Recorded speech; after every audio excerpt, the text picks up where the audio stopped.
Before we start the movie, don't forget to like the video, subscribe to the channel, and turn on the notification bell so you don't miss any of our new content. Our film tells the story of a beautiful girl named Connie. She promised her husband, Clifford, that she would never leave him and that she would stay with him through thick and thin. She swore that nothing would separate them except death. They celebrated with their friends and began their married life in utter happiness. One day, Clifford went off to support his country's army in the war against the Germans. He promised Connie he would write to her daily. After his mission with the army ended, he returned with his wife to his family's estate in the countryside. But the biggest surprise was that Clifford had become paralyzed and was now confined to a wheelchair. They moved into the old family house, which had been abandoned for years. Despite Clifford's condition, Connie seemed happy to be with him. At that time, Clifford believed his paralysis was temporary and that their life would gradually improve, but sadly, Connie began showing signs of worry. After a few days in the family home,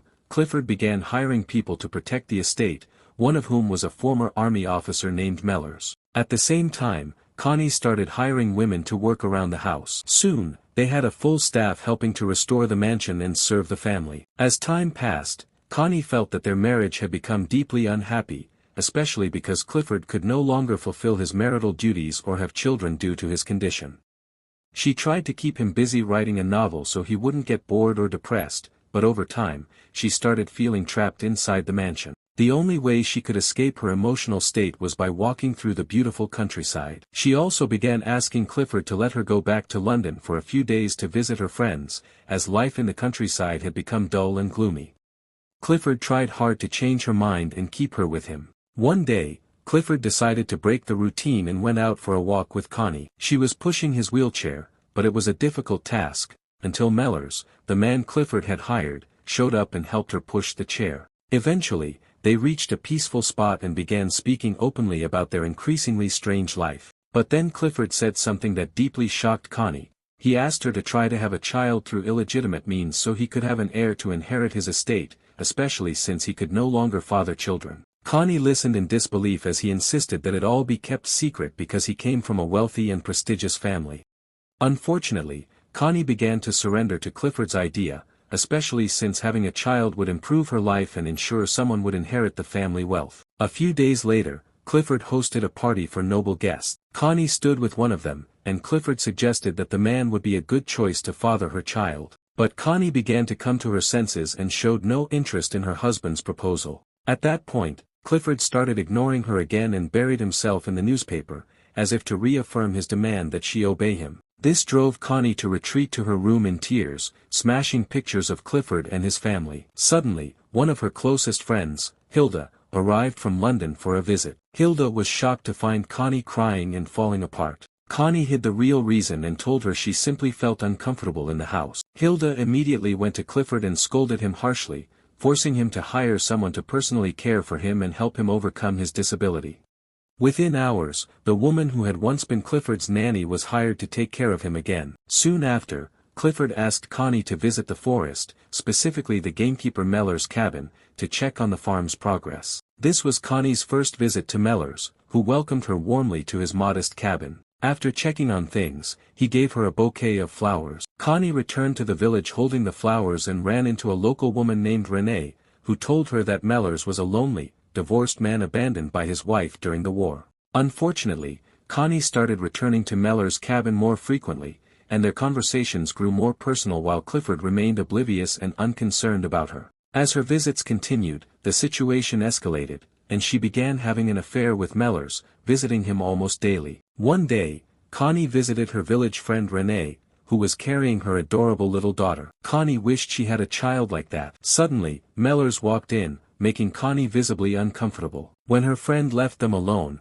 Mellors asked her why she had stopped visiting him like before. Connie eventually returned to the cabin, and their love story began to blossom. Back at the mansion, Connie woke up in the middle of the night feeling anxious and began showing signs of pregnancy. We then see her sitting with Mrs. Bolton, and they talk about their memory. Mrs. Bolton asked Connie a strange question about having a child with Clifford. Connie reassured her that it would happen soon, especially since Clifford was starting to recover. One day, Mellors left his cabin and came too close to the estate, as if he was puzzled by Connie's presence at her lawful husband's home. At the same time, Mrs. Bolton began noticing his frequent appearances. During a gathering with the maids at the mansion, they started gossiping about Clifford and how he might be expecting a child soon.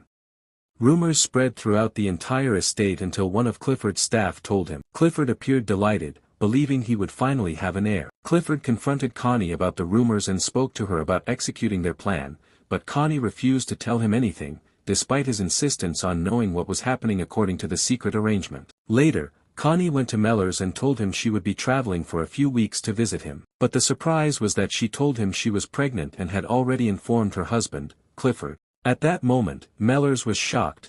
Clifford hadn't even asked how she got pregnant when he was physically incapable. Mellors realized it had all been part of a plan, and that he had been used by Connie and Clifford for his ability to father a child due to his lower status. But Connie denied it. She told him she hadn't planned anything and never intended to use him. In the end, she left him and returned to her husband, yelling and insulting him, telling him he was from a lowly class and yet acted superior to others, when in reality, he was no better. Then Connie returned to Mellors and apologized for everything.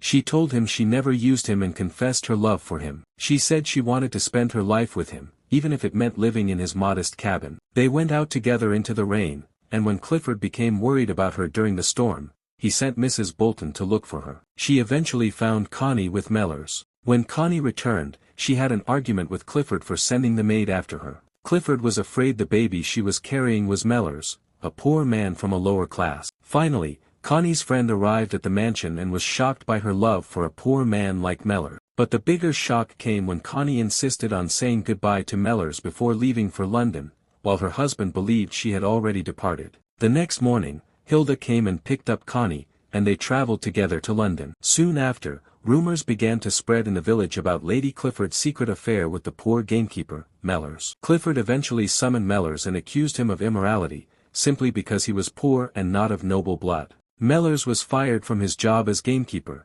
and Connie was devastated when she found out. She bid him farewell in tears. Connie then returned to the estate and confronted Clifford, telling him that the idea of having an heir was his, not hers. All he could say in response was that Mellors wasn't the right man to father her child. In the end, Connie and Clifford separated, and Connie went to live with Mellors. And that's where our film ends for today. If you enjoyed the film, don't forget to like the video, subscribe to the channel, and turn on the notification bell so you won't miss any of our new content.